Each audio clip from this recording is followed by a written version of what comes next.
Hello everyone, আপোনালোকক সকলোকে আজি এটি নতুন মিনি ব্লগলৈ স্বাগতম। আমাৰ ৰাস্তাটো বহুত ধুনীয়া, চাৰিওফালে সেউজীয়া পৰিৱেশ।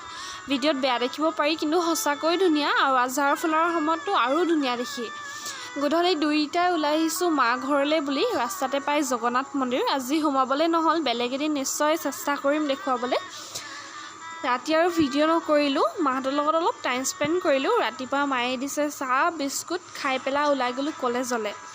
কলেজত ক্লাছ নোহোৱা দেখি আমি ওলাই আহিছিলোঁ ব্ৰহ্মপুত্ৰৰ পাৰত। কলেজৰ পৰা নিশ্চয় ওচৰত। ঘৰলৈ আহি দেখিছোঁ মায়ে তৈয়াৰ কৰি আছে দুপৰীয়াৰ সাঁজ। আজি দুপৰীয়াৰ সাঁজত আছিল ভাত, মাছৰ জোল, মাছৰুম ফ্ৰাই, চালাড। খাই বৈ ওলাই গ'লোঁ বজাৰলৈ, অলপ কাম আছিল। তাতে খালোঁ আইচক্ৰীম। তেনে আজিলৈ ইমানেই, আকৌ এদিন লগ পাম এটি নতুন ভিডিঅ'ৰ সৈতে। তেতিয়ালৈ